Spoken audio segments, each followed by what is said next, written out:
baik yang sudah Engkau kerjakan dalam kami, bahkan pemakaian-Mu dalam sidang jemaat seluruhnya, bersama pengerja-pengerja, para tua-tua dan kami dalam satu kesatuan, pelayanan-pelayanan baik di dalam sidang jemaat maupun kunjungan-kunjungan ke tempat manapun yang Engkau kehendaki selama ini.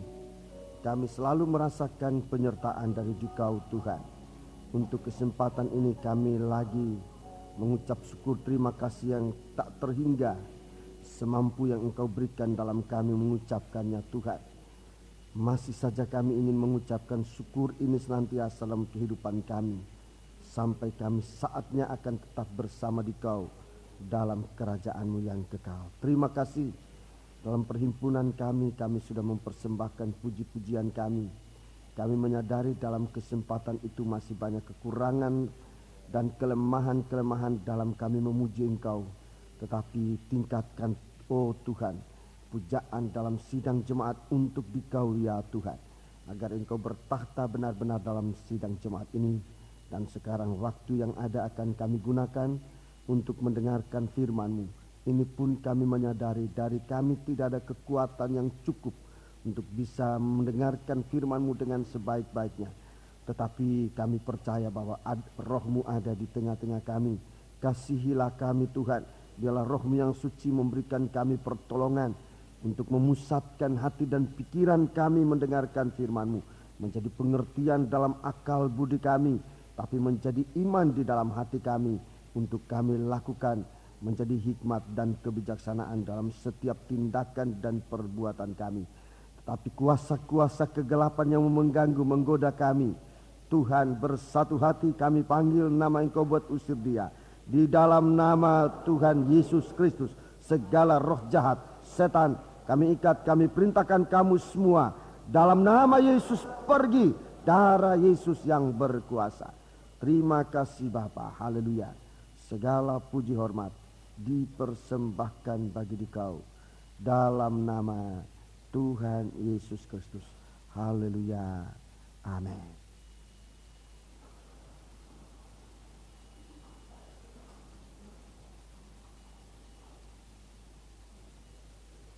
Saya menyampaikan salam sejahtera dan selamat berbahagia dalam menerima sabda Tuhan dalam nama Tuhan Yesus Kristus. Biarlah kita duduk dengan tenang. Untuk waktu yang ada ini akan kita gunakan bersama, mendengarkan firman Tuhan yang kita akan bersama-sama baca serta mengikuti penguraian-penguraiannya di dalam nama Tuhan Yesus Kristus. Rekan-rekan hamba Tuhan, saya menyampaikan selamat datang dalam kebaktian kita. Biar setiap kali Bible Study yang diadakan pada hari Jumat di tempat ini senantiasa terbuka bagi saudara-saudara sekalian untuk kita bersama-sama menikmati firman Tuhan yang dibukakan untuk pribadi kita, untuk nikah kita, maupun untuk pelayanan kita. Saya selalu membuka diri, membuka hati bagi kedatangan saudara-saudara sekalian dalam setiap kali kebaktian hari Jumat Bible Study. Dan biar itu merupakan suatu sekaligus merupakan kesempatan-kesempatan memperkokoh ikatan persekutuan kita dalam satu pengajaran dari firman Tuhan. Puji Tuhan. Kepada sidang jemaat dalam kesempatan ini saya pun ingin menyampaikan rasa terima kasih buat segala sesuatu doa yang sudah mengiringi kami dalam perjalanan dan pelayanan di Palangkaraya. Rombongan lebih dari 50 orang, sekitar kurang lebih 60 orang yang sempat berkunjung ke Palangkaraya dalam rangka kebaktian persekutuan hamba-hamba Tuhan koordinator wilayah 6 dari Gereja Pantekosta Tabernakel, di mana memang sudah dikunjungi oleh begitu banyak hamba-hamba Tuhan dari daerah Kalimantan Tengah, Kalimantan Selatan, dan beberapa dari Kalimantan Timur. Puji Tuhan, segala sesuatu yang saudara-saudara sudah lakukan dalam doa, dalam pengorbanan, dan perhatian saudara-saudara dalam ikut mengurus segala persiapan dan perjalanan, bahkan pun mengantar dan menjemput rombongan, semua dapat digunakan dan dimanfaatkan dengan sebaik-baiknya. Tuhan kiranya memberkati saudara-saudara sekalian. Puji Tuhan, kekuatan dan kesehatan khususnya bagi saya sebagai hamba Tuhan yang bertugas menyampaikan firman Tuhan dengan penuh tanggung jawab.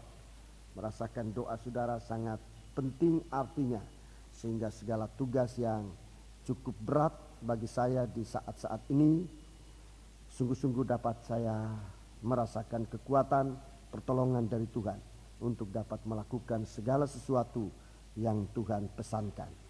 Kita akan membaca dalam kitab Wahyu pasal yang ketiga. Kitab Wahyu pasal yang ketiga masih kita akan tekuni beberapa ayat terakhir dari pasal 3 ini.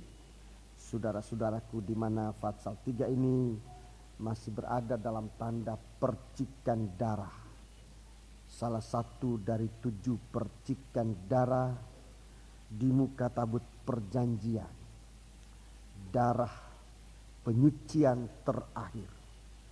Dikatakan penyucian terakhir sebab sesudah itu gereja Tuhan masuk dalam kesempurnaan. Dalam Wahyu pasal 4 dan pasal yang kelima, dalam Wahyu pasal 4 dan Wahyu pasal 5 itu nanti sudah berbicara tentang tabutnya dari peti perjanjian. Sehingga untuk masuk pada pasal 4 ini, saudara-saudaraku, maka salah satu hal yang kita harus perhatikan adalah bagaimana kita bisa mendengar, bagaimana kita bisa melihat. Ini suatu hal yang penting sekali, sehingga dengan percikan darah ini Tuhan ingin menyucikan baik indera kita, pikiran kita, hati kita, perbuatan-perbuatan kita. Dalam pasal 4 dan pasal 5 ini, semua yang sempat disucikan oleh Tuhan ini akan berfungsi dengan sebaik-baiknya. Kalau indera kita tidak berfungsi, kalau akal kita tidak berfungsi, kalau hati kita tidak berfungsi, kita tidak dapat berbuat apa yang diperintahkan oleh Tuhan. Kita tidak bisa mengalami, merasakan apa yang dikerjakan oleh Tuhan dalam kita, sehingga kita benar-benar orang yang sangat rugi. Saudara-saudaraku, di dalam suasana berkat tidak dapat mengalami nikmatnya berkat itu. Itu sebabnya mari dalam pasal ini, pasal 2, pasal 3, saudara-saudaraku, kita disucikan oleh Tuhan secara mendalam. Mari kita mau perhatikan dengan sebaik-baiknya sistem Tuhan menyucikan kita dengan darah ini, dengan 7 percikan darah. Sebagaimana kita sudah diajar oleh para hamba-hamba Tuhan, termasuk saya, mengajarkan kita bahwa ada 4 cara Tuhan menyucikan sidang jemaat. Tidak mengapa saya ulangi lagi pada kesempatan malam ini, 4 cara Tuhan menyucikan kita. Pertama dengan darah untuk mengampuni dosa. Jadi ini yang pertama. Tuhan menyucikan kita dengan darah. Penyucian di sini berarti suatu pengampunan untuk perbuatan dosa-dosa masa lalu kita. Dosa-dosa yang kita sudah perbuat, yang kita sudah pikirkan, yang kita sudah ucapkan, yang mungkin timbul dalam perasaan dan sebagainya. Dosa-dosa itu harus diakui untuk mendapat penyucian dengan darah anak domba Allah. Penyucian yang ayatnya 1 Yohanes pasal 1 ayat 7 sampai dengan ayat 9. 1 Yohanes pasal 1 ayat 7 sampai dengan ayat 9. Saudara baca di rumah sebab ini tinggal pengulangan. Yang kedua, Tuhan menyucikan dengan firman.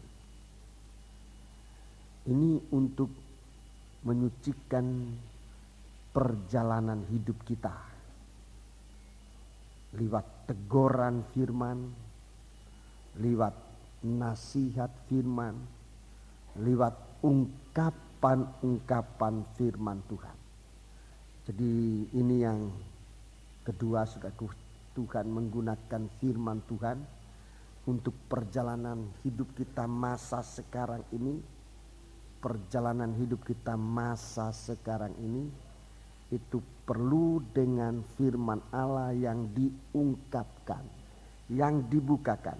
Maksud pembukaan firman bukan untuk atau bukan hanya untuk memberi kita pengetahuan akan firman, tetapi di samping kita menambah pengetahuan atau wawasan kita akan firman Allah, maka Tuhan bertujuan pula dalam pembukaan firman Allah itu kita menyadari kesalahan kita.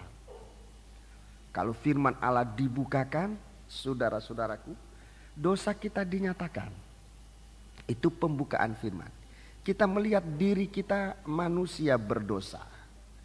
Kita menyadari bahwa kita membutuhkan seseorang yang dapat menolong kita untuk menghapuskan dosa kita.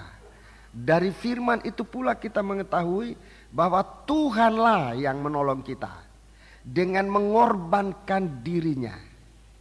Haleluya. Dan kalau semua ini kita lihat dalam pembukaan firman, tidak ada keraguan-raguan untuk kita mengaku kepada Dia. Sebab kita tahu kalau kita mengaku kepada Tuhan, kita bukan dihukum, kita bukan dipermalukan, tetapi kita akan menerima pengampunan dosa. Haleluya. Sehingga kita mengaku dosa kita oleh pembukaan firman. Kita melihat bagaimana Allah itu penuh kasih sayang dan kemurahan. Kita juga mengetahui dalam pembukaan firman bagaimana setan mau menggoda kita untuk menyeret kita kembali jatuh dalam dosa. Dalam pembukaan firman Allah itu semua dinyatakan sehingga kita dipelihara oleh Tuhan dalam kesucian. Itu tujuan dari pembukaan firman. Saya ulangi, pembukaan firman Allah menyatakan keadaan kita itu nomor satu. Keadaan kita banyak kekurangan, banyak dosa. Kita sadar itu.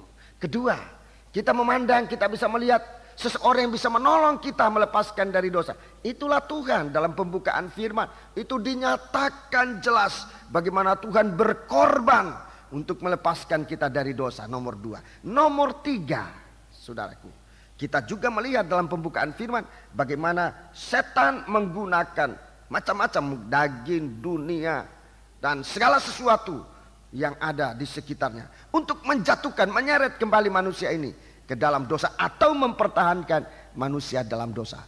Kalau kita semua dapat melihat itu, saudara-saudaraku, kita ada kemampuan untuk selalu berpegang dan dipegang oleh Tuhan, dan kita bebas dari segala noda dosa yang dikerjakan oleh setan. Itulah penyucian dalam firman. Ayatnya saudara catat, Injil Yohanes pasal 15 ayat yang ketiga,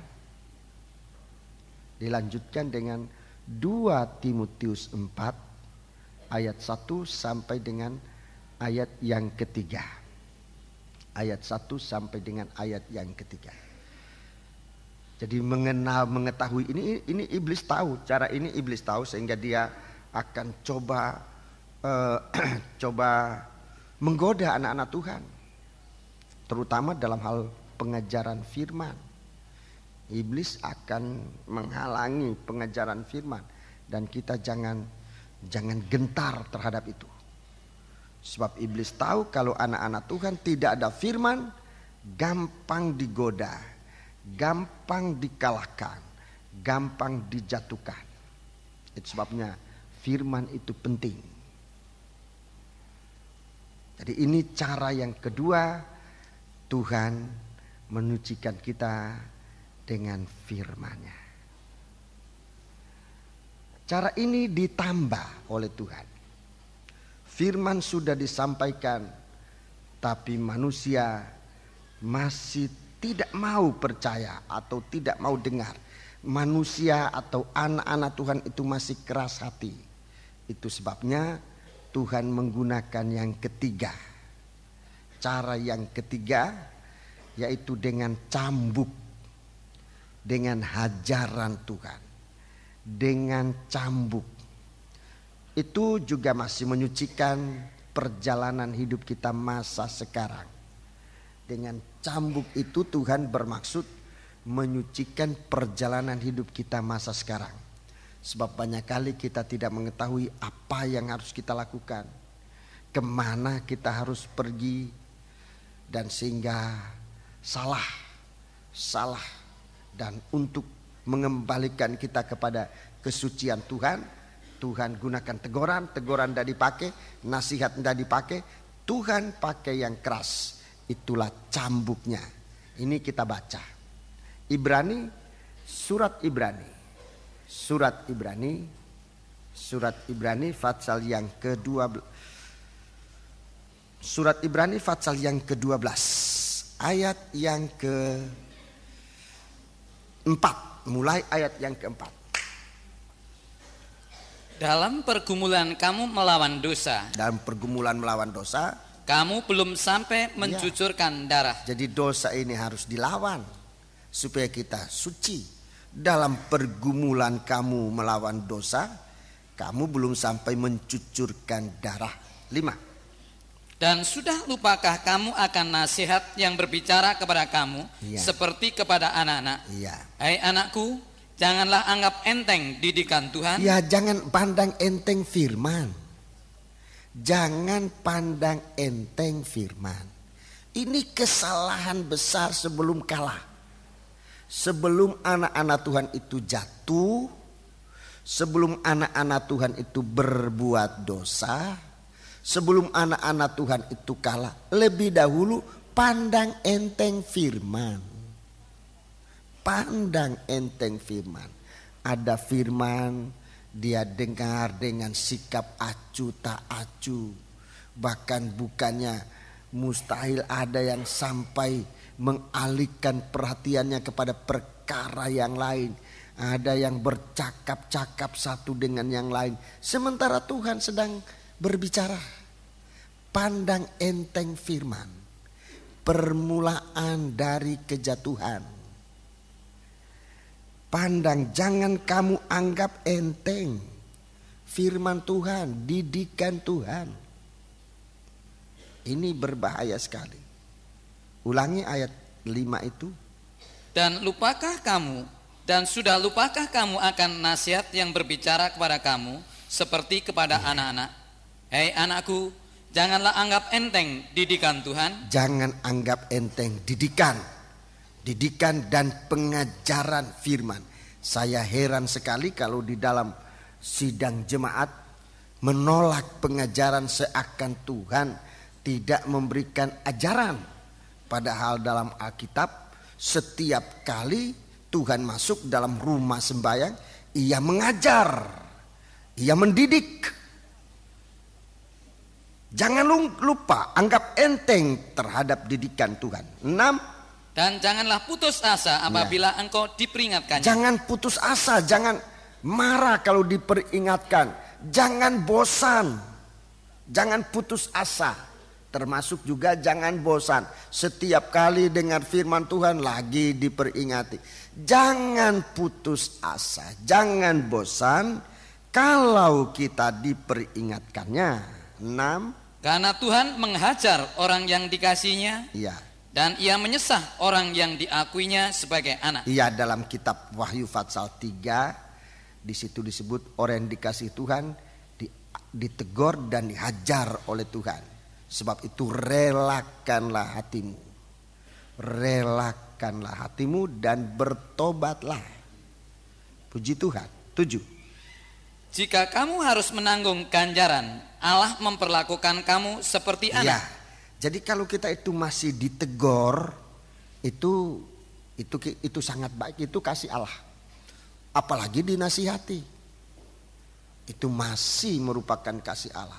Sampai dengan dicambuk oleh Tuhan, itu adalah kasih Allah. Terus, di manakah terdapat anak yang tidak dihajar oleh ayahnya? Ya. Tetapi jikalau kamu bebas dari ganjaran Jikalau kamu tidak dihajar, yang harus diterita setiap orang, iya, maka kamu bukanlah anak, tetapi anak-anak gampang. tapi kamu anak haram. Anak-anak haram, bukan anak-anak Allah. 9. Selanjutnya, dari ayah kita yang sebenarnya kita beroleh ganjaran, dan mereka kita hormati. Jadi bapak kita yang ada di bumi ini yang memperanakan kita, saudara kita beroleh ganjaran dan kita hormati ayah kita itu. Terus Kalau demikian bukanlah kita harus ulangi. Kalau demikian bukankah kita harus lebih taat kepada Bapa segala roh Iya, supaya kita boleh hidup? supaya boleh hidup. Taat supaya boleh hidup. Kalau tidak taat berarti tidak dapat hidup.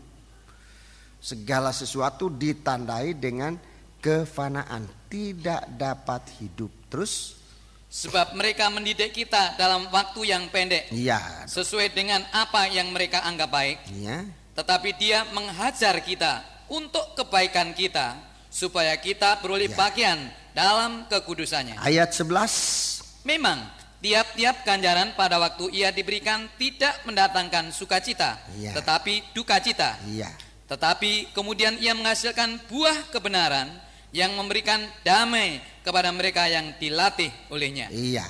Jadi inilah didikan Tuhan, ganjaran Tuhan.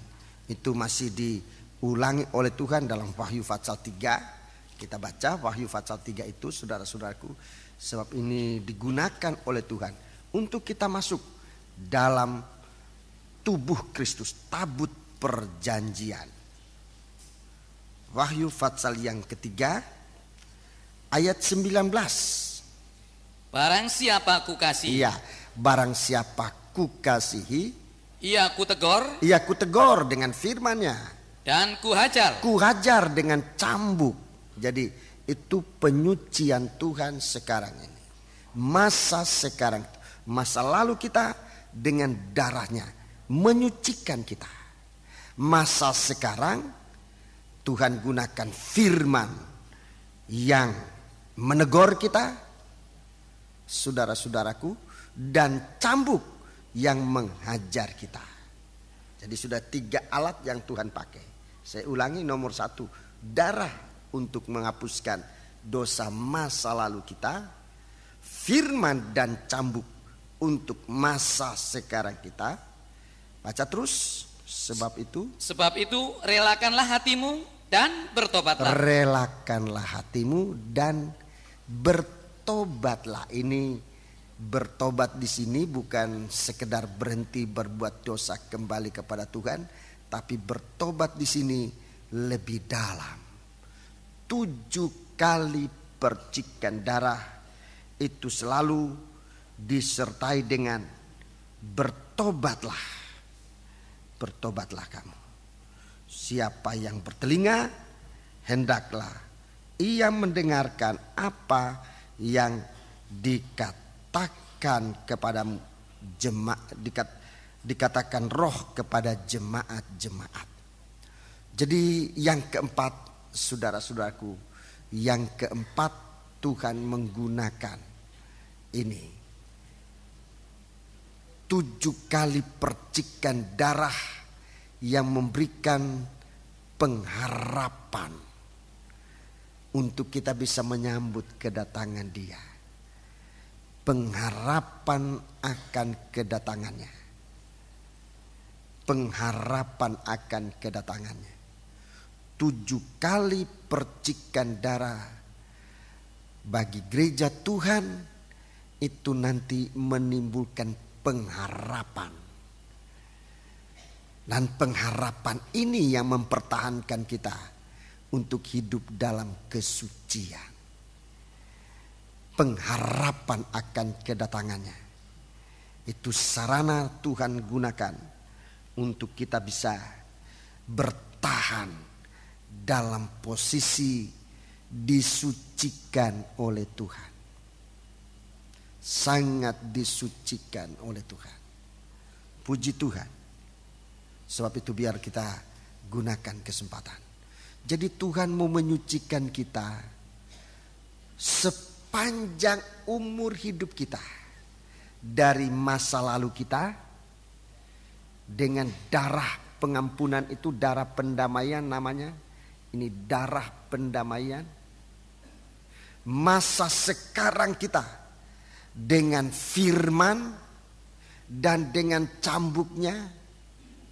Masa yang akan datang kita, masa depan kita pun disucikan oleh Tuhan dengan 2 kali 7 percikan darah.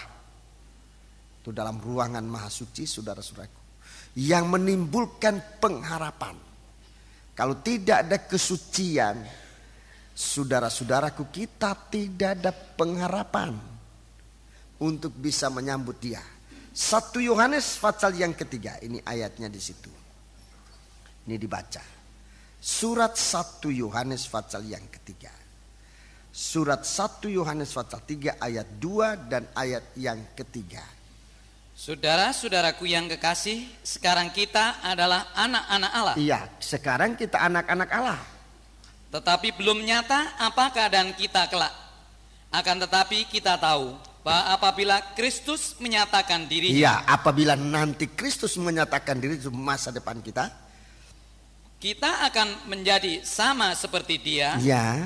Sebab kita akan melihat Dia dalam keadaannya yang sebenarnya. Iya, kita akan melihat Dia dalam keadaan yang sebenarnya.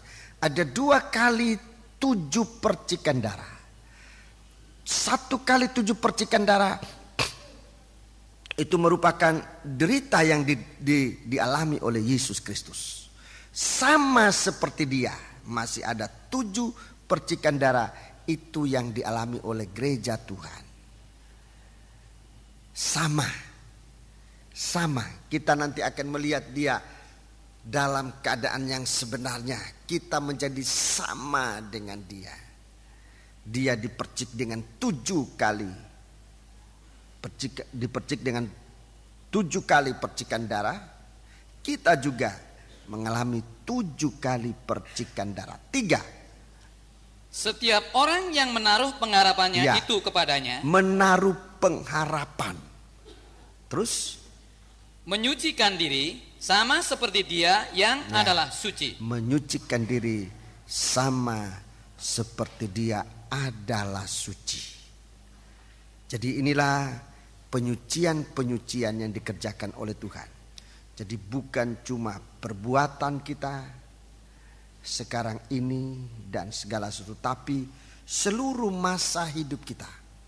Sebab Tuhan mau melihat kita dalam keadaan lengkap, sempurna.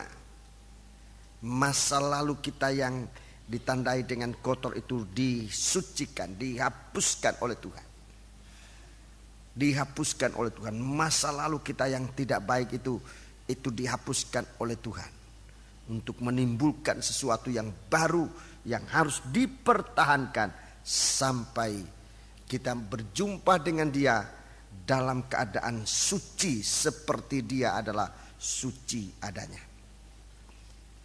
Kita kembali dalam kitab Wahyu itu. Kitab Wahyu, kita kembali dalam kitab Wahyu pasal yang ketiga ini. Kita sudah baca sampai dengan ayat yang ke-19 ya. Wahyu 3 sampai dengan ayat yang ke-19. Minyak untuk melumas matamu supaya engkau dapat melihat. Yang dapat dilihat ini adalah kebenaran Allah. Itu harus dapat dilihat. Kebenaran Allah. Supaya kita menjadi benar sama seperti Dia benar adanya. Itu harus dilihat, dialami, mengalami kebenaran Allah. Supaya kita melihat kesucian Allah. Suci sama seperti Dia adalah suci. Benar sama seperti Dia adalah benar. Dalam surat 1 Yohanes pasal yang ketiga. Surat 1 Yohanes pasal yang ketiga. Ayat yang ke-7. Anak-anakku, janganlah membiarkan Anak-anakku, janganlah membiarkan seorang pun menyesatkan kamu. Menyesatkan artinya tidak dapat melihat jalan yang benar. Itu sesat. Tidak dapat melihat jalan yang benar. Tidak dapat menemukan jalan yang benar sebab mata itu buta. Mata tidak dicelekkan. Tapi kalau mata kita dilumas, kita bisa melihat jelas jalan dari Tuhan. Apa yang benar? Coba kita baca ayat 6 lebih dahulu. Karena itu setiap orang yang tetap berada di dalam Dia tidak berbuat dosa lagi. Tidak berbuat dosa lagi. Setiap orang yang tetap berbuat dosa tidak melihat buta. Tidak melihat atau buta dalam 1 Petrus pasal 1 disebut kembali itu. 2 Petrus pasal 1 disebut kembali. Orang buta dan picik. Lupa bahwa dosa-dosanya yang lama itu sudah diampuni oleh Tuhan. Setiap orang yang tetap berbuat dosa tidak melihat dan tidak mengenal Dia. Iya, dan tidak mengenal Dia. Jadi mata ini harus dilumas dengan minyak, dengan roh Allah, roh hikmat dan wahyu. Itu Efesus 1 ayat 18-19, saudara sudah baca itu. Kita punya mata ini harus dibuka, dilumas dengan minyak, itulah roh Allah, namanya roh hikmat dan wahyu. Itu mutlak dibutuhkan dalam gereja Tuhan. Supaya ada pembukaan firman. Dan firman itu membuka mata kita untuk melihat kebenaran Allah. Pembukaan firman bukan untuk disombongkan, itu keliru. Pembukaan firman untuk membuka mata kita melihat Dia adalah suci. Dan kalau kita melihat kesucian Dia, kuasa itu menyucikan kita sama seperti Dia adalah suci. 7. Anak-anakku, janganlah membiarkan seorang pun menyesatkan kamu. Iya. Barang siapa yang berbuat kebenaran adalah benar, sama seperti Kristus adalah benar. Jadi jangan kebenaran ini kita ukur dengan kebenaran siapapun juga. Seorang nabi, seorang apapun juga dari diri nabi itu sendiri tanpa Kristus. Tapi kalau itu dari Kristus, itulah kebenaran yang harus kita benar. Seperti Kristus benar, itu ukuran yang sempurna. Benar sama seperti Kristus adalah benar. Sekarang melompat ayat 9. Setiap orang yang lahir dari Allah tidak berbuat dosa lagi. Terus? Sebab benih ilahi tetap ada di dalam Dia, dan ia tidak dapat berbuat dosa karena ia lahir dari Allah. Iya. Benih ilahi ada di dalam Dia. Benih ilahi ada di dalam Dia. Benih ilahi dalam surat 1 Yohanes itu adalah kasih. Itu benih ilahi. Orang mengasihi Allah, dia tidak berbuat dosa. Itu benih ilahi yang ada ditulis dalam surat Yohanes. Tepatnya 1 Yohanes 4 ayat yang ke-8. 1 Yohanes 4 ayat yang ke-8. Jadi orang yang mengasihi Allah itu tidak dapat berbuat dosa. Kasih itu dia, saudara-saudaraku, dia tidak berbuat dosa. Dia tidak dapat berbuat dosa. Orang yang mau berbuat dosa, saudara-saudaraku, itu disebabkan karena ia tidak memiliki kasih dari Allah. Orang yang lahir dari Allah, lahir dari benih ilahi, lahir dari kasih Allah, tidak dapat, bukan tidak boleh, tapi tidak dapat berbuat dosa. Itu benih Allah yang ditulis dalam 1 Yohanes.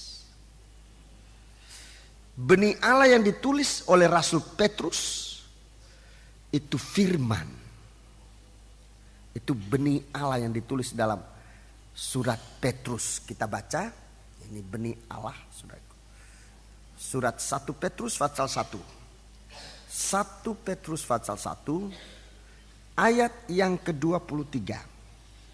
Karena kamu telah dilahirkan kembali bukan dari benih yang fana, Ya. tetapi dari benih yang tidak fana, oleh firman Allah yang hidup dan yang kekal. Ya, yang hidup dan yang kekal.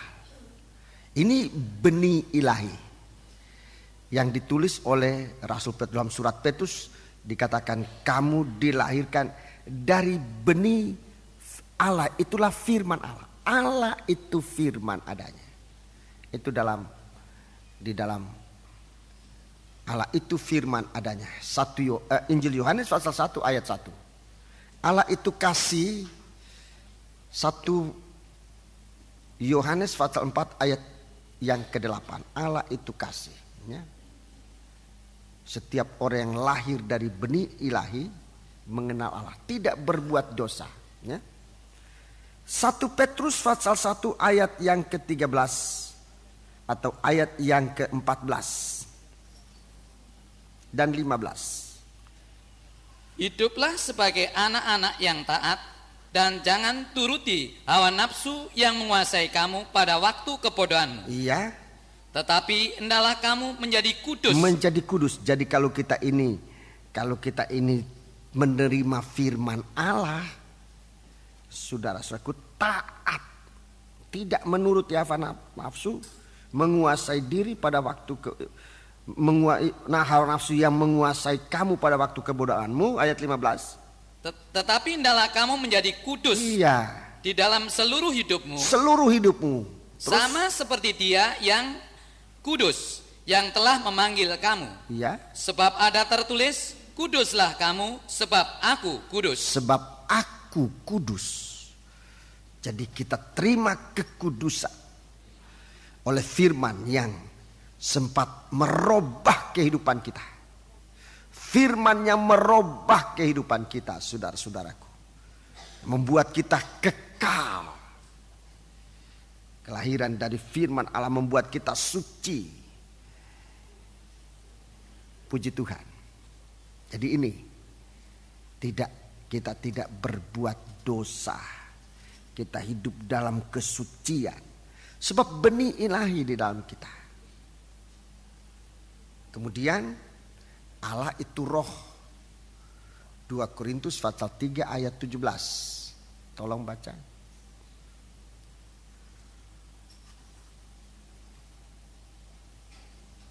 2 Korintus pasal 3 ayat 17. Sebab Tuhan adalah roh. Tuhan adalah roh. Dan di mana ada roh Allah, di situ ada kemerdekaan. Di situ ada kebebasan. Di situ ada kelancaran gerak kita. Ini kebebasan di sini bukan menyalahgunakan kebebasan, tapi kebebasan untuk gerak kita melakukan kehendak Allah. Di mana roh menguasai kita, kita ada keleluasaan hati untuk melakukan firman Tuhan. Injil Yohanes pasal 3. Injil Yohanes pasal 3 ayat 5 sampai dengan ayat yang ke-8. Jawab Yesus, aku berkata kepadamu, sesungguhnya jika seorang tidak dilahirkan dari air dan roh, ia tidak dapat masuk ke dalam kerajaan Allah. Iya. Apa yang dilahirkan dari daging adalah daging. Iya.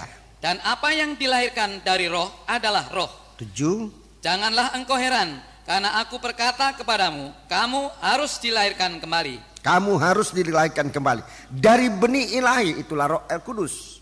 Allah itu roh.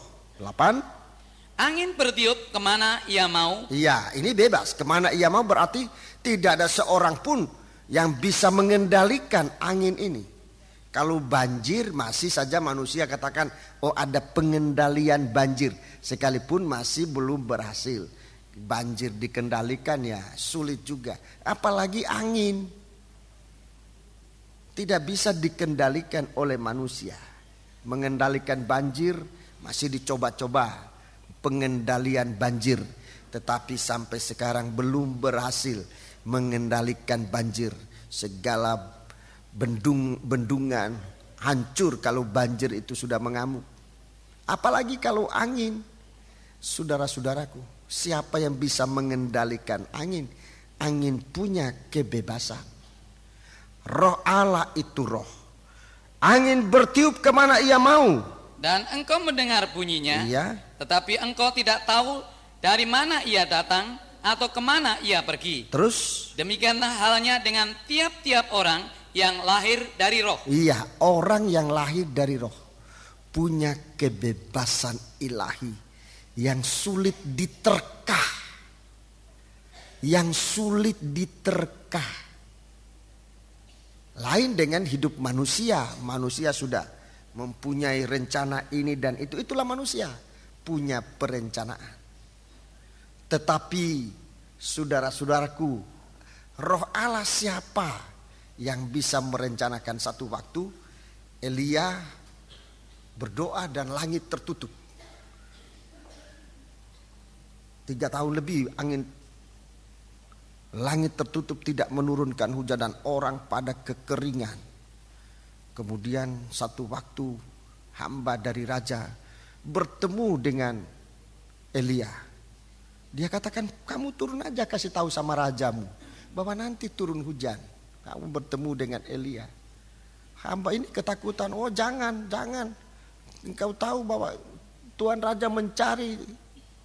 Tuanku akan dibunuh. Kalau aku bilang, oh saya bertemu dengan Elia di sana. Lalu dia suruh orang pergi lihat, tidak menemukan. Siapa tahu roh Allah sudah mengangkat Tuhan dan dipindahkan ke sana. Waktu dicari, Bapak tidak ada di situ. Aku nanti dibunuh oleh raja, nggak berani. Itu orang yang dikuasai oleh roh, bagaimana bisa?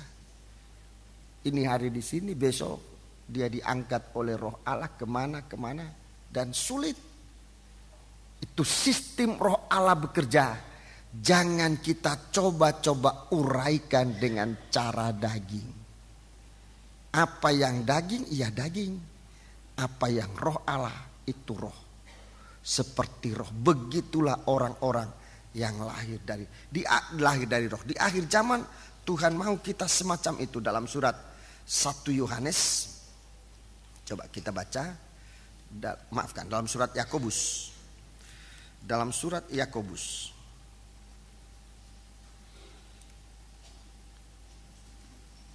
Dalam surat Yakobus.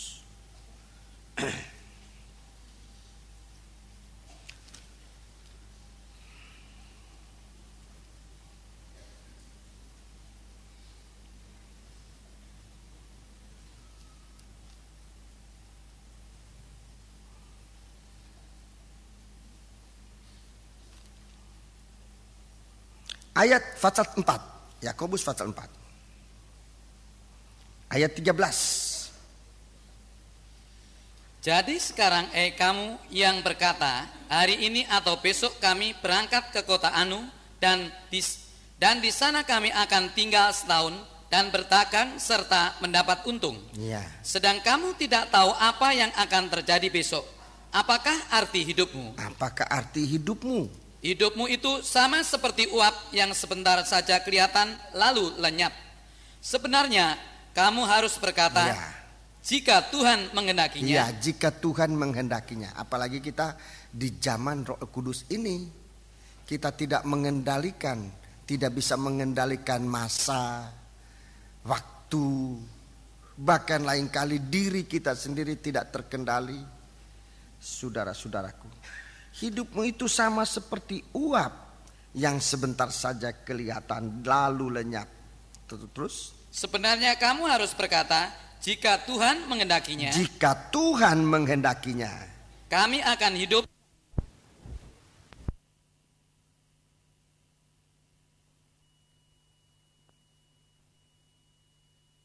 Kamu memegahkan diri di dalam congkakmu, dan semua kemegahan yang demikian adalah salah. Iya, terima kasih sampai di situ. Salah di situ bukan cuma salah, tapi sebenarnya jahat.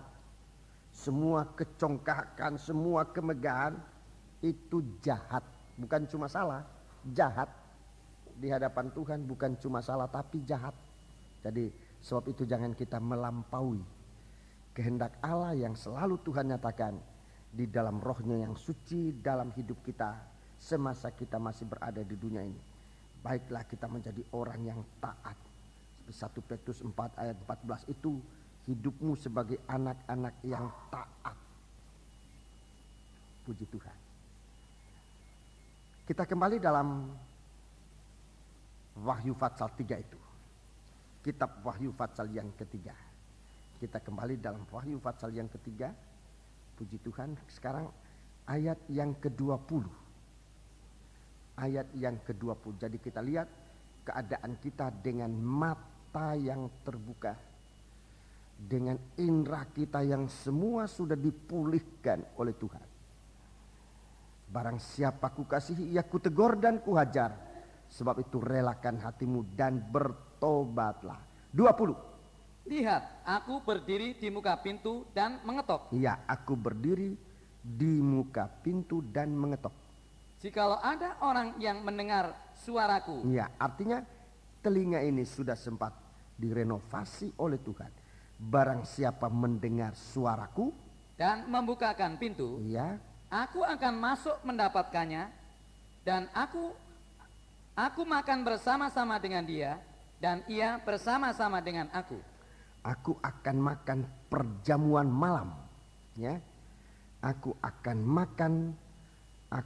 makan perjamuan malam bersama-sama dengan dia dan ia bersama-sama dengan aku.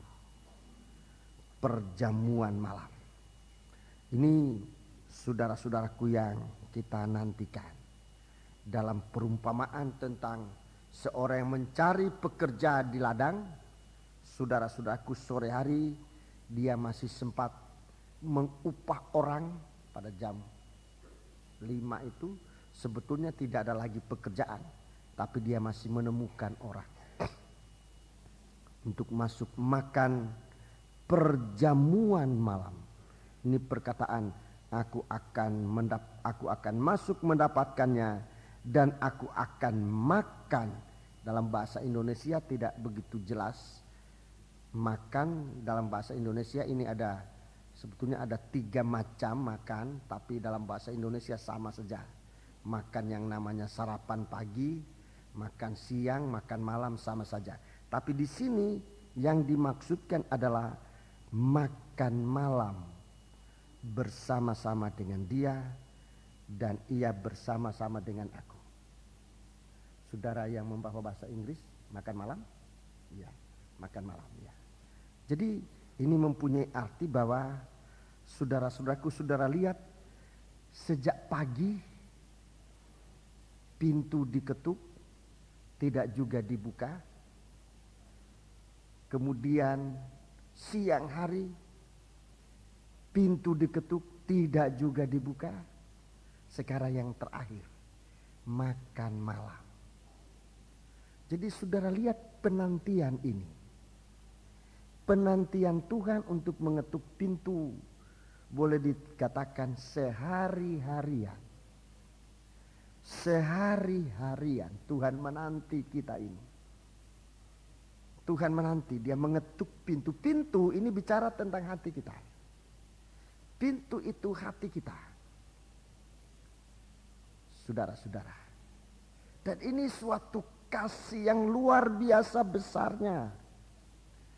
Dia berdiri di muka pintu. Perkataan berdiri di muka pintu, saya sudah berulang kali katakan, itu terkandung arti bahwa ia sudah lama menanti. Sudah lama menanti. Sejak pagi. Sejak kita mungkin masih dalam kandungan, dalam rahim ibu kita. Di saat kita tidak berdaya. Waktu kita dilahirkan menjadi anak-anak sekolah minggu. Apalagi kalau kita sempat dibawa ke sekolah minggu pada waktu itu. Sebenarnya Tuhan sudah mengetuk pintu hati kita. dia menanti. Saat tengah hari, saat pertumbuhan kita sampai pada puncak tengah hari, dia menanti kapan kita bisa membuka hati untuk dia. Alangkah bahagianya jika sedini mungkin kita bisa mengenal dia. Sebab dia memang menyiapkan diri, dia menanti kehidupan kita. Di saat kita lahir, di mana orang tua kita masih berusaha untuk membawa kita kepada Tuhan. Sebenarnya Tuhan punya cara pengetukan itu di hati saudara-saudara. Di waktu itu telinga saudara mungkin tidak mendengar, waktu saudara diserahkan. Tapi ketukan itu pada perasaan. Pada indera kita, 5 indera kita digunakan oleh Tuhan untuk jalur dia masuk dalam kehidupan kita. Mungkin tidak lewat indera kita yang namanya telinga mendengar firman, tapi sentuhan Tuhan dalam peletakan tangan. Waktu anak itu diserahkan, saudara-saudara, itu ketukan Tuhan. Dia ingin masuk dalam kehidupan kita. Seringkali saudara-saudaraku, begitu dalam perkembangan kita, Tuhan yang sempat masuk mungkin keluar lagi. Seperti apa yang terjadi di Yerusalem. Yesus masuk ke bait Allah, tapi dia keluar kembali. Coba, saya mau tunjukkan ini. Macam-macam sebanyak ini banyak kali dilawan. Dalam Injil Markus, saya tunjukkan ini, saudaraku, ayat-ayat ini. Injil Markus pasal yang ke-10. Injil Markus pasal yang ke-10.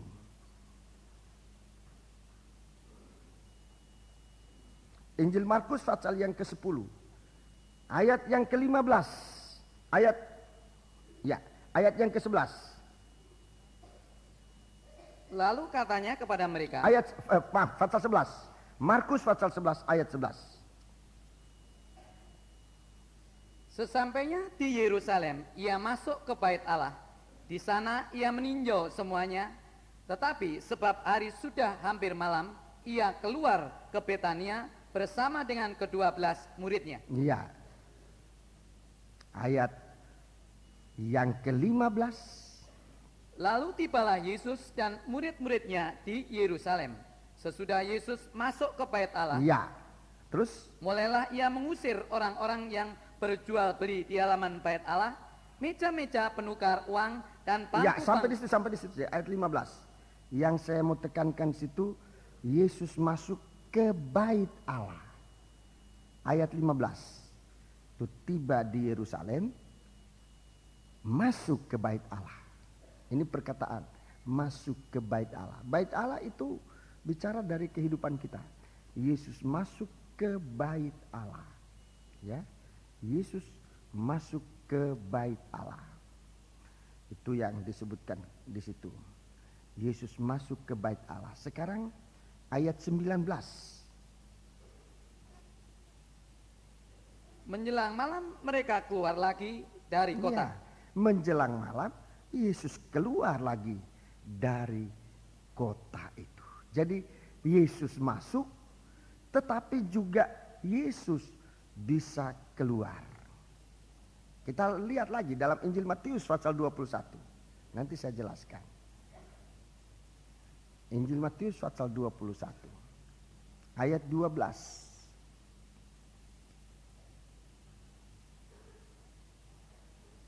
Lalu Yesus masuk ke bait Allah. Ya, Yesus masuk ke bait Allah. Dan mengusir semua orang yang berjual beli di halaman bait Allah. Ya, mengerjakan penyucian. 17.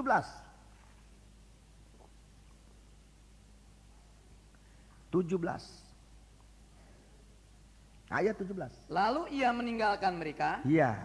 Dan pergi keluar kota ke Betania dan bermalam di situ. Iya. Jadi ada saatnya Yesus masuk, tapi ada saatnya Yesus keluar.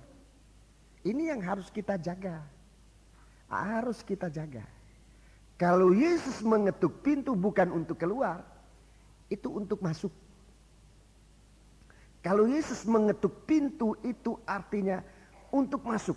Entah lewat pemberitaan firman, itu ketukan Tuhan di hati kita. Itu artinya Yesus ingin masuk. Entah lewat rabaan Tuhan dalam penumpangan tangan. Itu ketukan Tuhan lewat perasaan kita. Lewat alat peraba ini. Dia menyentuh kita itu sebetulnya untuk membangkitkan gairah kita. Untuk mengasihi dia. Itu guna sentuhan itu. Rabaan itu untuk membangkitkan gairah kita untuk mengasihi dia. Haleluya. Tuhan ingin masuk. Tuhan ingin masuk. Dan kalau kita membuka hati, dia akan masuk dalam hati kita. Sekarang kalau Tuhan masuk dalam hati kita, seperti tadi saya katakan, mungkin jamahan Tuhan. Jamahan Tuhan yang pertama mungkin di waktu kita diserahkan. Itu sebenarnya kita sudah membuka hati. Kemudian dilanjutkan dengan didikan. Didikan firman, didikan nasihat-nasihat sampai Tuhan ada di dalam. Sekarang kita perhatikan, saudara. Kalau Tuhan sempat masuk dalam kehidupan kita, dijaga. Jangan sampai dia keluar meninggalkan kita. Ini yang kita harus jaga. Kalau ia masuk dalam kehidupan kita, jangan seperti ia meninggalkan bait Allah. Mengapa Tuhan meninggalkan bait Allah? Lalu pergi ke Betania. Mengapa dia meninggalkan bait Allah lalu pergi ke Betania?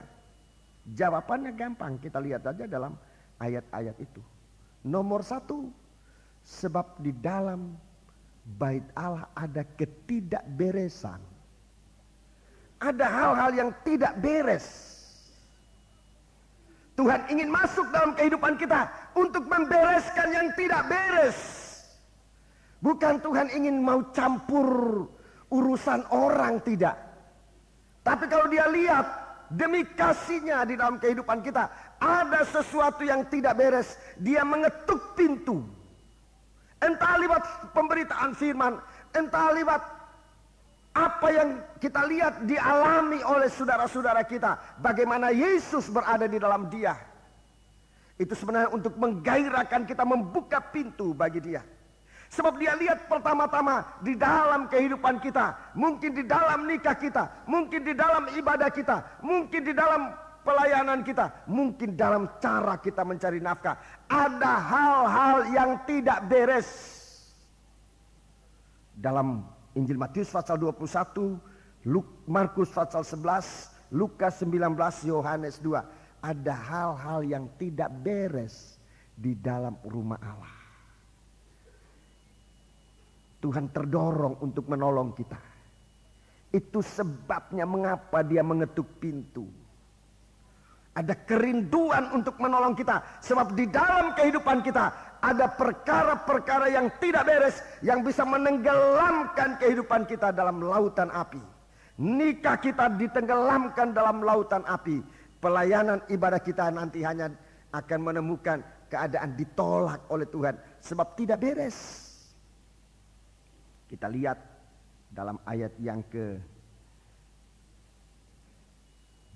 itu ada orang berjual beli di halaman bait Allah. Ada meja-meja penukar uang. Ada bangku-bangku pedagang merpati. Kemudian dikatakan rumahku akan disebut orang rumah doa. Tetapi kamu sudah menjadikannya sarang penyamun. Dia ingin merebut kembali rumahnya. Dia ingin merebut kembali rumahnya. Dia tidak ingin rumahnya dijajah oleh yang lain-lain.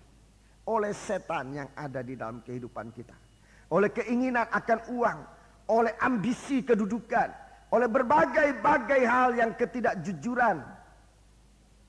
Tuhan ingin menyingkirkan, menyucikan. Dia mengetuk pintu. Dia mau masuk. Ingin membereskan. Jadi alasan dia ingin masuk adalah nomor 1 ini. Karena dia melihat di dalam kita ada hal yang tidak beres. Dia ingin untuk membereskannya. Tetapi yang kedua, kenapa dia harus meninggalkan? Kenapa dia harus meninggalkan kita?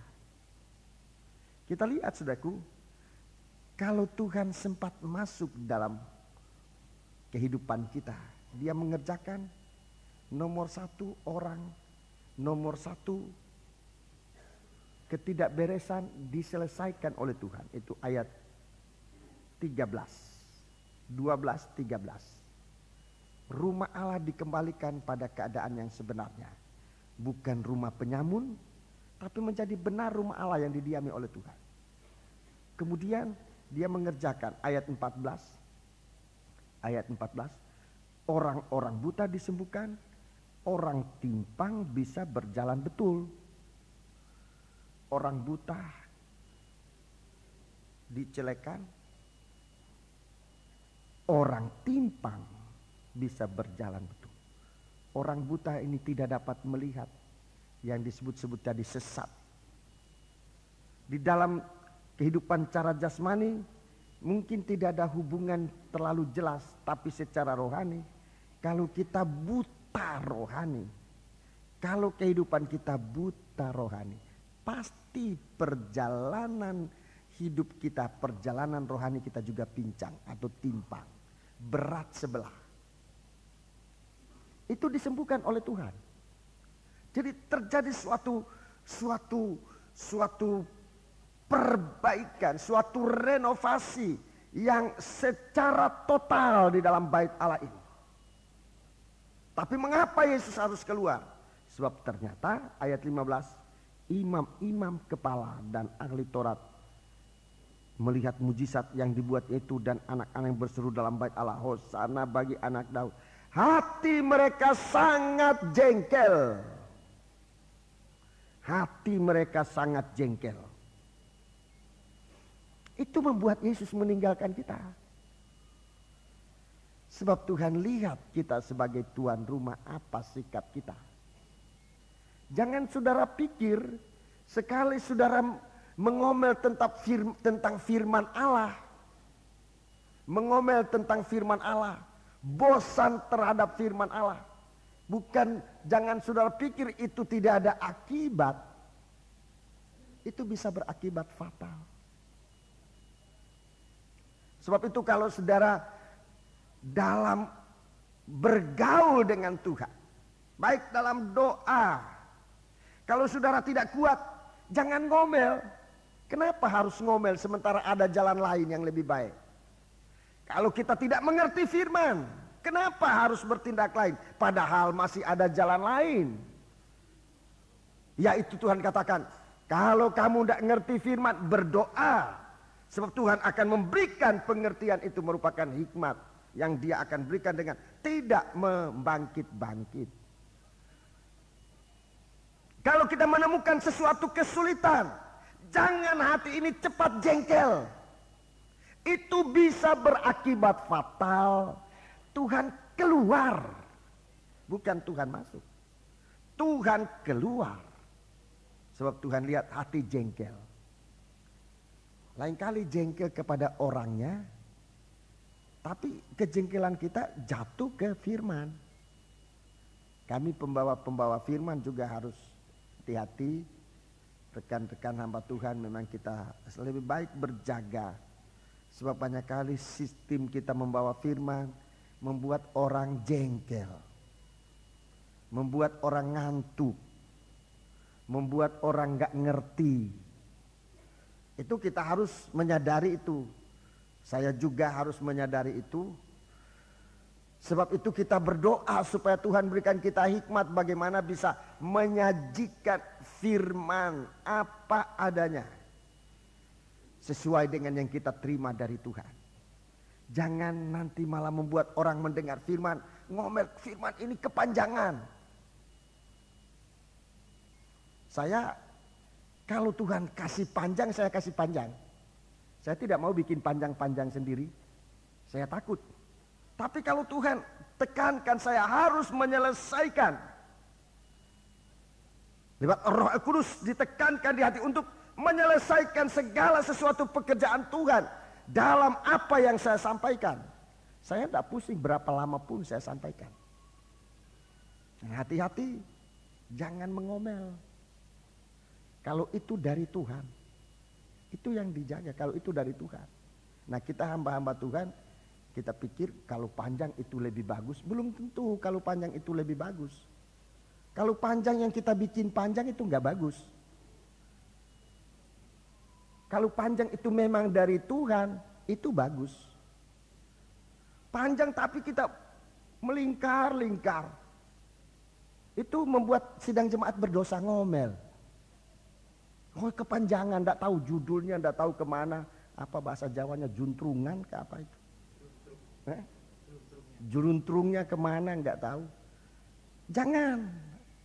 Tapi kalau Tuhan kasih pendek, itu tadi jangan dipanjang-panjangkan. Kalau Tuhan kasih panjang, jangan dipendekkan. Saudara-saudara, firman Tuhan ini sebenarnya panjang, tapi mengingat waktu saya pendekkan. Itu bikin jengkel orang juga. Aduh, itu sebetulnya saya masih mau dengar ini. Jangan dipendekkan kalau memang panjang. Jadi apa katanya Tuhan?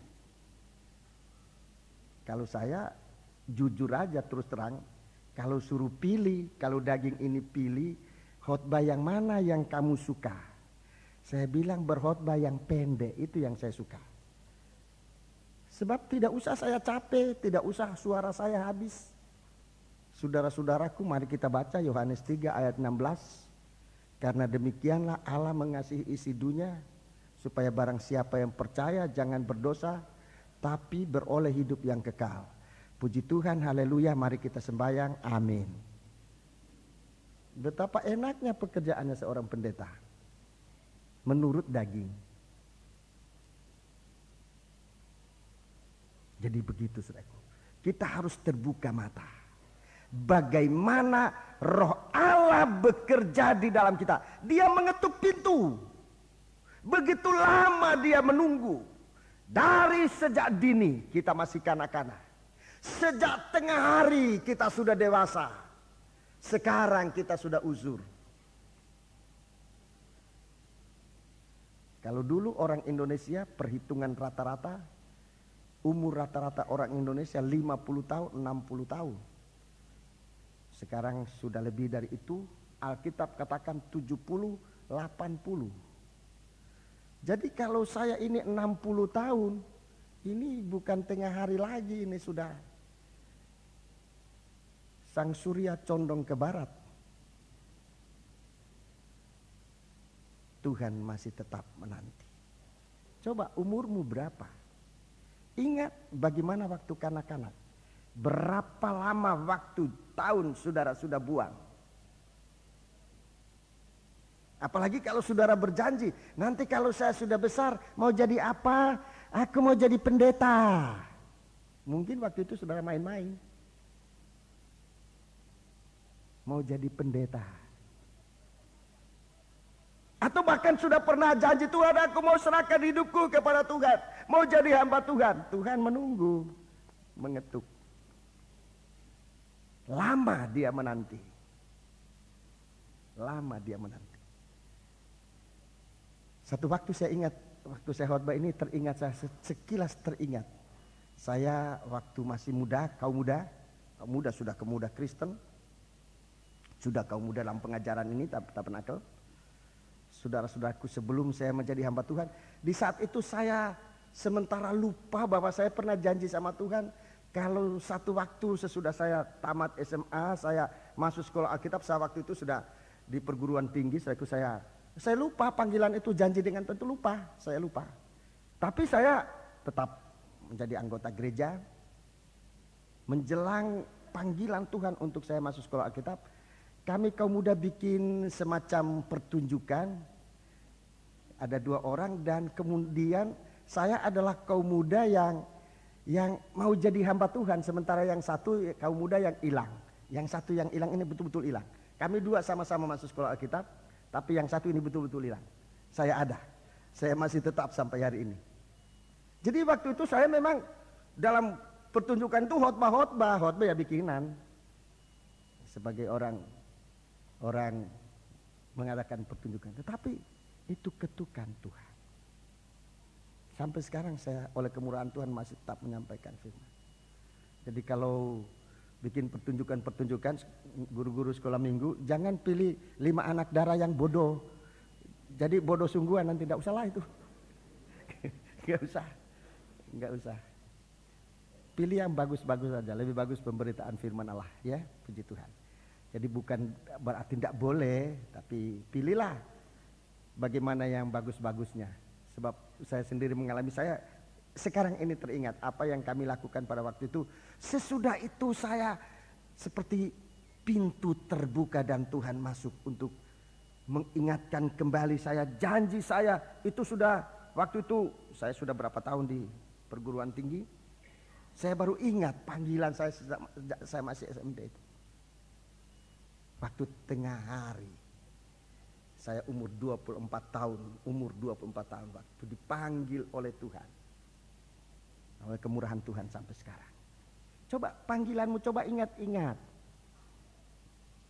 Tuhan menanti. Apa saudara sudah pernah membuka hati dan sekarang Tuhan tinggal? Apa yang sempat dikerjakan oleh Tuhan tidak mungkin menurun, tidak. Dia mulai menotoh kehidupan kita. Dari kehidupan tidak keruan, Tuhan membuka mata, memperbaiki perjalanan hidup, meningkatkan kita memuji-muji Tuhan. Apa hanya sampai sejauh itu Tuhan mau? Di sini kerinduan terakhir dari Tuhan adalah sampai kita duduk makan malam bersama Dia. Apa ini duduk makan malam? Sampai kita berada, saudara-saudaraku, pada perjamuan malam pesta kawin anak domba Allah. Biar kita dengan segenap hati kita membuka hati untuk beribadah kepada Tuhan. Bagaimana kita menyenangkan hati Tuhan. Kalau kita membuka pintu, saudara-saudaraku, supaya kita melayani Dia dalam hidup ini. Lukas pasal yang ke-12. Injil Lukas pasal yang ke-12. Itu yang Tuhan rindukan dalam kita, saudara-saudaraku.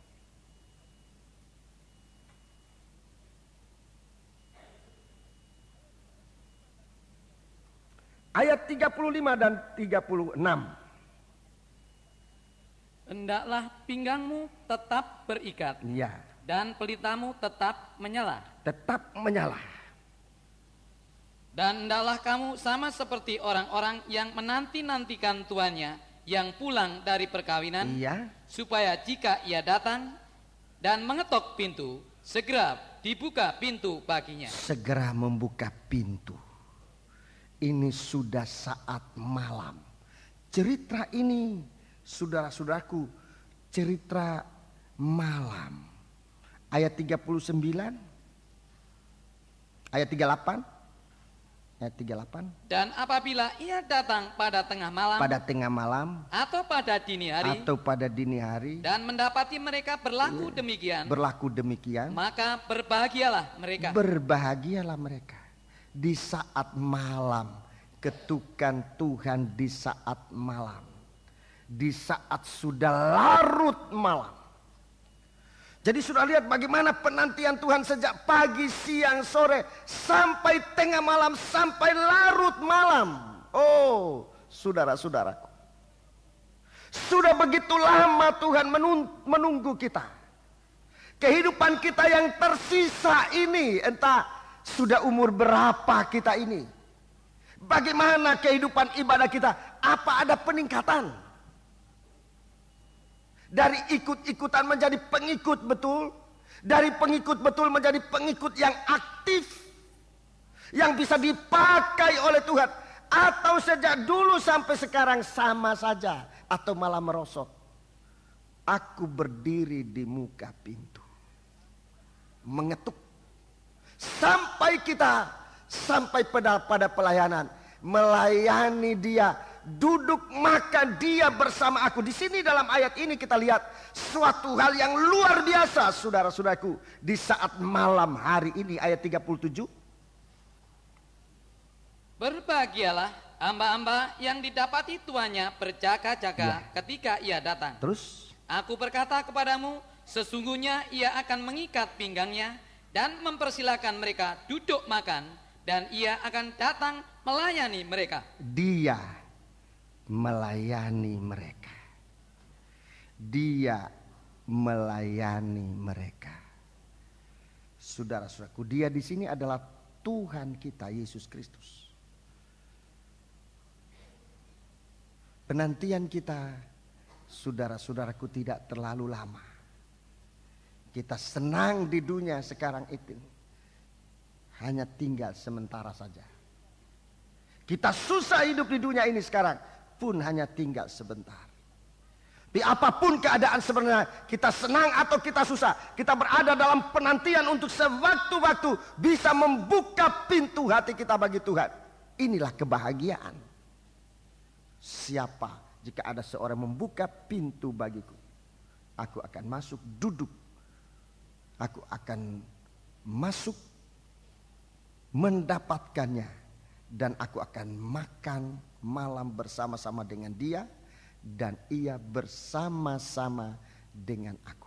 Ada saling, saudara-saudaraku, saling kasih mengasihi, kasih timbal balik. Kita mengalami itu dan benar-benar itu membahagiakan. Sekarang ini kita masih menerima kasih Allah lebih besar dari kasih kita kepadanya.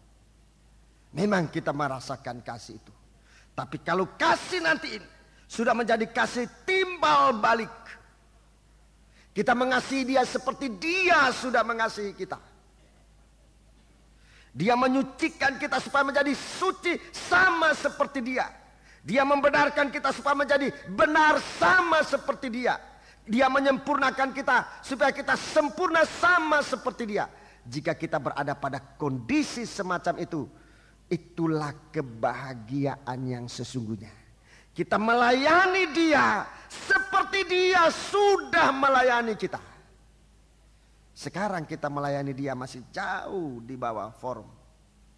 Dia melayani kita begitu luar biasa. Sementara kita melayani dia sangat kurang. Dia melayani kita luar biasa dalam segala hal. Saudara-saudaraku, dia sudah melayani kita untuk menjadi contoh pelayanan, supaya kita akan sampai pada kasih ini, kasih timbal balik. Aku makan duduk bersama, aku akan makan malam bersama-sama dengan dia, dan ia akan makan malam bersama-sama dengan aku. Itu pesta. Jadi sekarang memang masih ada kepincangan. Tuhan masuk dalam kehidupan kita untuk menotok kehidupan kita yang amburadul, saudara-saudaraku, untuk membuka mata rohani kita supaya jangan buta, untuk membuat kita berjalan, saudara-saudaraku, tidak timpang, tidak pincang lagi, tetapi satu perjalanan yang benar-benar seimbang. Timbal baliknya itu ada. Dan ini yang dirindukan oleh Tuhan. Ini akan menjadi satu pesta supaya kesukaan itu. Kita lihat, saudaraku, di dalam Injil Matius pasal 21. Tuhan lihat bagaimana penantiannya. Dan Tuhan katakan, tidak pernahkah kamu baca bahwa Tuhan menyempurnakan puji-pujian dari mulut bayi? Coba tolong baca. Injil Matius pasal yang ke-21. Betapa lama Tuhan sudah menantikan kita. Ayat yang ke-16. Lalu mereka berkata kepadanya, engkau dengar apa yang dikatakan anak-anak ini? Apa yang dikatakan anak-anak ini? Kata Yesus Jadi kepada mereka. satu kesukaan anak-anak. Satu kesukaan anak-anak. Sebab anak-anak itu, coba baca ayat 15. Tetapi ketika imam-imam kepala dan ahli-ahli Taurat melihat mujizat-mujizat yang dibuatnya itu, dan anak-anak yang berseru dalam bait Allah, Hosana bagi anak Daud. Anak-anak itu bisa merasakan kasih itu. Hosana bagi anak Daud. Hati mereka sangat jengkel. Hati orang-orang kepala imam dan ahli Taurat jengkel. Lalu mereka berkata kepadanya, Ya. engkau dengar apa yang dikatakan anak-anak itu? Dengarkan. Kata Yesus kepada mereka, aku dengar. Aku dengar. Belum pernahkah kamu baca dari mulut bayi-bayi dan anak-anak yang menyusu, engkau telah menyediakan puji-pujian? Iya, sejak kecil, sejak bayi. Dari mulut bayi-bayi dan anak-anak menyusu, engkau telah menyediakan puji-pujian. Tuhan menanti sampai kapan kita bisa memuji Tuhan dengan sungguh-sungguh. Sarana prasarana Tuhan berikan. Di dalam mulut kita Tuhan sudah taruh itu. Sejak bayi, sejak menyusu. Sejak bayi, sejak menyusu. Tuhan menantikan kapan kita mengalami suasana bisa memuji Tuhan. Dia tunggu. Sampai di masa tua kita. Sampai masa putih rambut kita. Sampai masa tua kita. Tuhan ingin kita memuji Dia. Berapa lama Dia sudah berdiri di muka pintu untuk bersuka dengan Dia. Ada suatu persekutuan dengan Dia. Makan malam bersama Dia. Sampai di masa tua Tuhan menantikan. Sebelum kita tinggalkan dunia ini, apakah mulut kita ini sudah memuji Tuhan atau belum? Apakah sikap kita sudah memuji Tuhan atau belum? Apakah pemikiran kita sudah memuji Tuhan atau belum? Apakah perbuatan-perbuatan kita sudah memuji Tuhan atau belum? Dalam segala hal, sampai pada persoalan harta benda kita, apakah sudah ikut memuji Tuhan atau belum? Kita masih belum seimbang. Tuhan mengasihi kita dalam segala hal. Tapi kita belum mengasihi Tuhan dalam segala hal. Masih banyak hal-hal yang kita sembunyikan. Yang kita tidak pakai untuk memuji Tuhan. Malam ini kita mendengar Tuhan mengetuk pintu. Supaya Tuhan masuk seluruhnya dalam hati kita. Tidak hanya tangannya masuk. Tidak hanya kakinya, tapi seluruh hidupnya kita terima dalam hati kita. Seperti Dia terima seluruh hidup kita di dalam Dia. Ada kasih timbal balik. Kalau kita sampai pada kasih timbal balik, saya memang tidak bisa menerangkan dengan kata-kata. Sebab tidak ada kata-kata yang bisa menjelaskan pengertian itu. Tidak ada gambaran yang bisa melukiskan apa arti kasih timbal balik ini. Suatu kebahagiaan yang tidak terkatakan. Itu Tuhan berikan kepada kita. Itu sebabnya saudara-saudaraku, apakah saudara lupa ketukan Tuhan? Saudara membuka pintu hanya sedikit saja. Dalam Kidung Agung Fatsal 5, begitu kita membuka pintu karena terlambat, Dia sudah pergi. Baru kita mau cari, tidak mendapatkan lagi. Sementara Tuhan masih berdiri di muka pintu.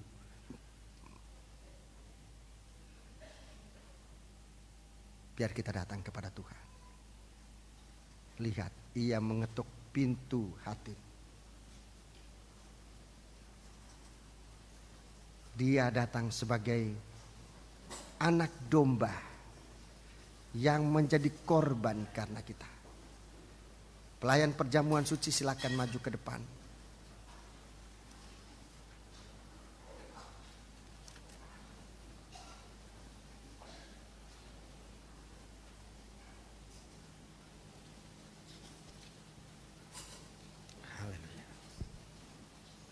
Kita melakukan nyanyian itu, dengar Dia ketuk pintu hatimu, nomor berapa? Psalm nomor 24. Ya. Yesus mengetuk pintu. Psalm nomor 24. Mari kita bangkit berdiri, kita melakukan nyanyian ini. Kepada pelayan-pelayan saya akan bacakan kata-kata dari nyanyian ini. Pada sidang jemaat, saudara nyanyi ikut tayangan atau nomor 24 dari Psalm. Dengar Dia ketuk pintu hatimu. Dengarlah suara gembala.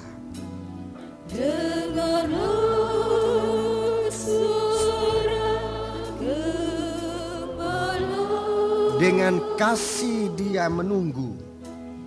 Dengan kasih dia menunggu. Jangan keraskan hatimu. Jangan keraskan hatimu. Dengar suaranya kepadamu.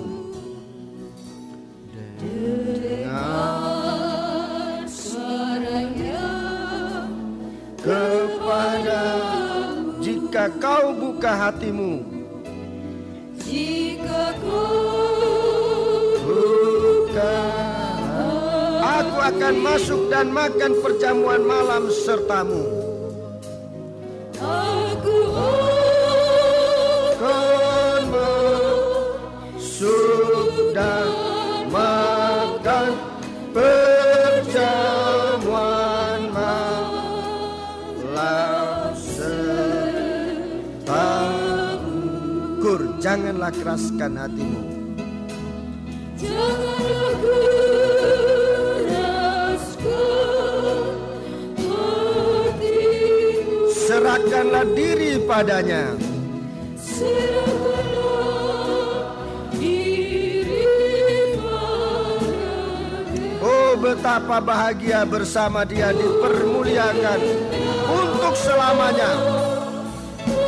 Oh, dia bersama dia dipermuliakan kur selamanya. Janganlah keraskan hatimu. Serahkanlah diri padanya. Oh, betapa bahagia bersama dia dipermuliakan.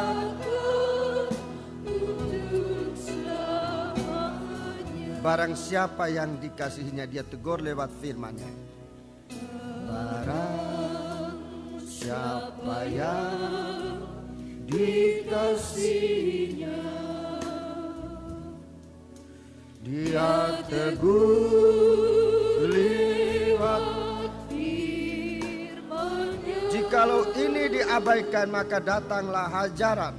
Jikalau Ini diabaikan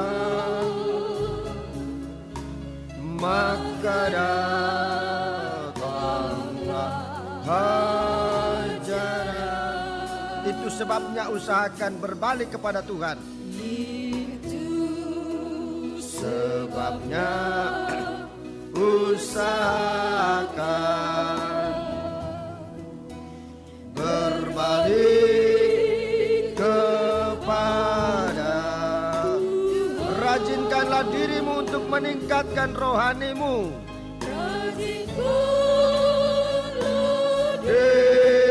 Dirimu untuk meningkatkan. Kita tundukkan kepala. Lipat tangan di atas dadamu. Janganlah ke hati masing-masing. Sambil menjamah hati kita. Apa hati ini mendongkol, merongkol, keras.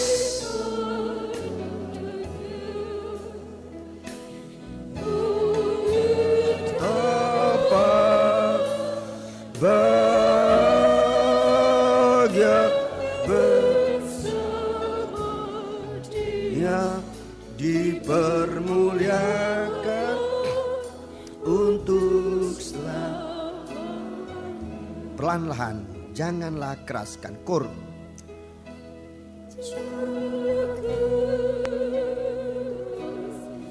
Jika ada sesuatu tidak enak di hati, minta ampun kepada Tuhan daripada ngomel.